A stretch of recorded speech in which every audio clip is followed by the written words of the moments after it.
یہ قرآن مجید فرقان حمید کے 21ویں سپارے کی صورت احزاب کی آیت نمبر 21 ہے۔ میں اللہ پاک نے ارشاد فرمایا، لَقَدْ بے شک کان لکم فی رسول اللہ اسوۃ حسنہ، اللہ کے پیارے رسول علیہ الصلوۃ والسلام کی زندگی میں تمہارے لیے رہنمائی ہے۔ یعنی اپنی زندگی کا ایک ایک لمحہ بھی اگر گزارنا ہے تو حضور علیہ الصلوۃ والسلام کی زندگی کے ایک ایک لمحے کی طرف غور کر لو، تمہارے لیے دنیا میں بھی کامیابی ہے اور آخرت میں بھی کامیابی ہے۔ یعنی نبی پاک علیہ الصلوۃ والسلام کی 63 سالہ زندگی جو ہے وہ ہمارے لیے ایک رہنمائی ہے، ایک پیشوائی ہے اور ایک مشعل راہ ہے۔ حضور علیہ الصلوۃ والسلام کا بچپن، نبی پاک علیہ السلام کی جوانی اور حضور علیہ الصلوۃ والسلام کا بڑھاپا، یہ ہمارے لیے دنیا کی زندگی گزارنے کے لیے بہت ہی رہنمائی کا ذریعہ اور سبب ہے۔ حضور علیہ الصلوۃ والسلام جب جناب آمینہ رضی اللہ تعالیٰ عنہ کی گود مبارک میں تشریف لائے تو تھا اس وقت کہ دیہاتوں سے کچھ دائیاں آتی تھیں اور شہروں سے نومولود بچے لے جاتی تھیں اور جا کر ان کو دودھ پلاتی تھیں،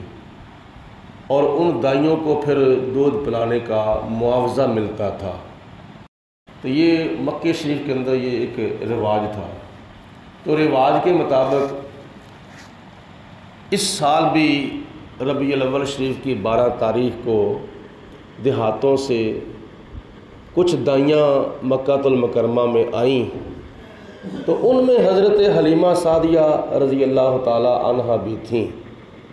ایک روایت میں آتا ہے کہ ان کی ڈاچی کمزور تھی، اور ایک روایت میں آتا ہے کہ ان کی ڈاچی کی جو ٹانگ تھی وہ ٹھیک نہیں تھی، وہ زخمی تھی، جس کی وجہ سے جناب حلیمہ سعدیہ رضی اللہ تعالی عنہ کی ڈاچی سے تیز تیز نہیں چلا جاتا تھا۔ اس وجہ سے جناب حلیمہ سعدیہ رضی اللہ تعالی عنہ پیچھے رہ گئیں، اور باقی جو دائیاں تھیں وہ جلدی جلدی مکہ المکرمہ میں پہنچ گئیں۔ جن جن کے ہاں نومولود بچہ تھا ان سے انہوں نے بچہ لے لیا کہ ہم دودھ پلائیں گی، 2 سال کے بعد ہمیں معاوضہ ملے گا، اس کا ہمیں اجر ملے گا، انعام ملے گا۔ تو باقی جو دائیاں تھیں وہ امیروں کے بچے، دولت مندوں کے بچے وہ لے لیا انہوں نے، بچے تقسیم ہو گئے۔ حضرت حلیمہ سعدیہ آئیں اور آ کر کہتی ہیں کہ اے عبد المطلب، کیا کوئی بچہ ہے؟ تو جناب عبد المطلب جو کہ نبی پاک علیہ الصلوۃ والسلام کے دادا جان تھے، آپ نے فرمایا بچہ تو ہے لیکن ہے یتیم، تو اس بچے کو دودھ پلائے گی تو تجھے کیا ملے گا؟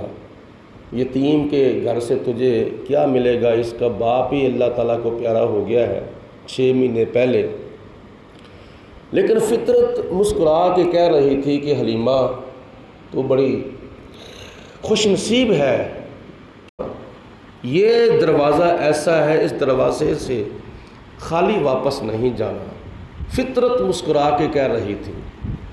کہ حلیمہ جو مرضی ہو جائے، بچہ چاہے یتیم ہے، چاہے غریب ہے، گھرانہ جس طرح کا بھی ہے، لیکن اس دروازے کو چھوڑنا نہیں ہے، بچہ لے کے جانا ہے۔ حضرت حلیمہ سعدیہ رضی اللہ تعالی عنہ نے یہ سوچ کر بچے کو لے لیا کہ چلو یتیم بچہ ہے،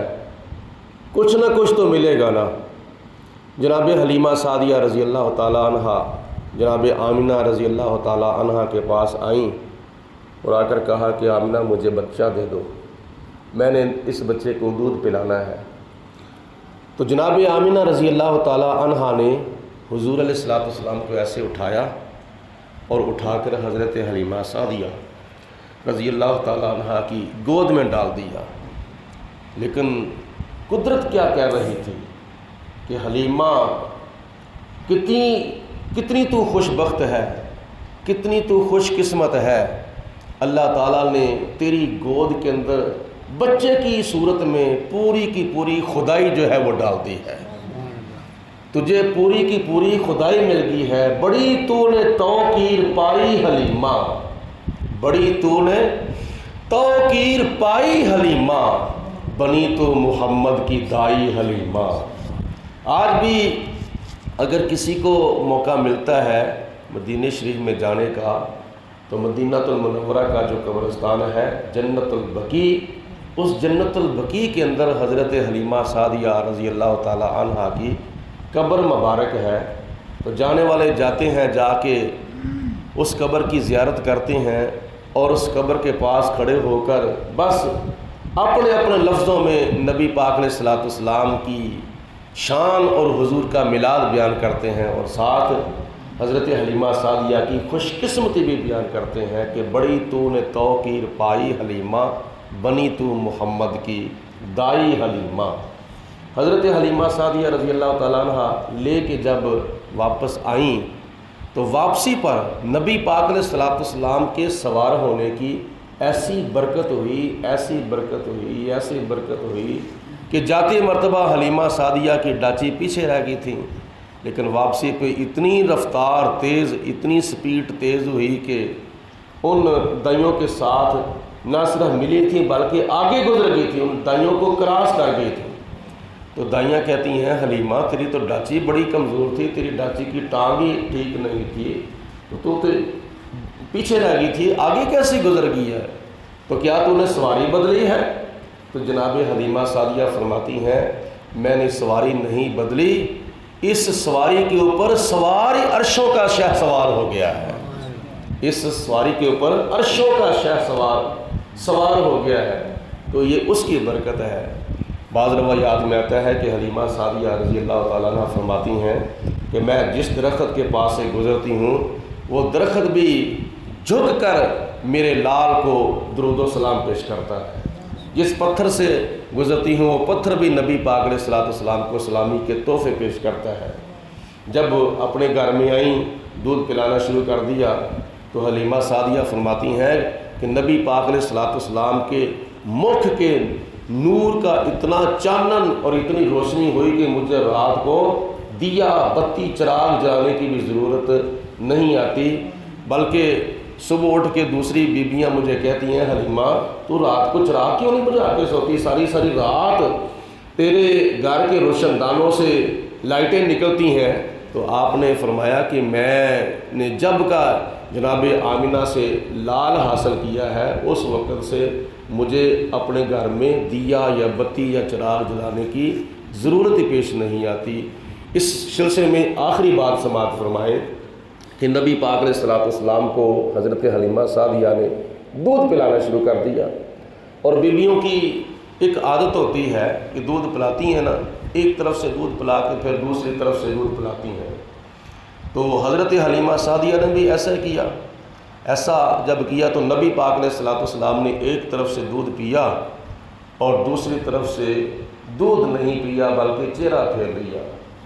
علماء اس کی حکمت یہ بیان کرتے ہیں کہ نبی کریم علیہ الصلوۃ والسلام دنیا کے اندر انصاف کرنے کے لیے آئے ہیں، بلکہ انصاف کا درس دینے کے لیے آئے ہیں، کسی کا حق کھانے کے لیے نہیں آئے، بلکہ کسی کا حق کسی اور کو کھانے کا حکم بھی نہیں فرماتے، بلکہ انصاف کرتے ہیں کہ اپنا اپنا حق کھانا چاہیے، کسی کا حق نہیں کھانا چاہیے۔ حضرت حبیب کبریا علیہ الصلوۃ والسلام کا دوسری طرف سے چہرہ پھیر لینا اس بات کی دلیل تھی کہ نبی پاک علیہ الصلوۃ والسلام کی ایک رضائی بھائی تھے جن کا نام تھا حضرت عبداللہ، وہ پہلے سے حضرت حلیمہ سعدیہ کا دودھ پیتے تھے اور وہ بھی دودھ پینے کا زمانہ جو تھے وہ گزار رہے تھے۔ تو حضور علیہ الصلوۃ والسلام نے اس چیز کو مناسب سمجھا کہ ایک طرف سے میرا حق ہے اور ایک طرف سے میرے رضائی بھائی حضرت عبداللہ رضی اللہ تعالی عنہ کا حق ہے۔ تو یہ نبی پاک علیہ الصلوۃ والسلام کی زندگی مبارک کا ایک پہلو ہے، بچپن کے اندر بھی آپ نے بے انصافی نہیں کی بلکہ انصاف فرمایا ہے۔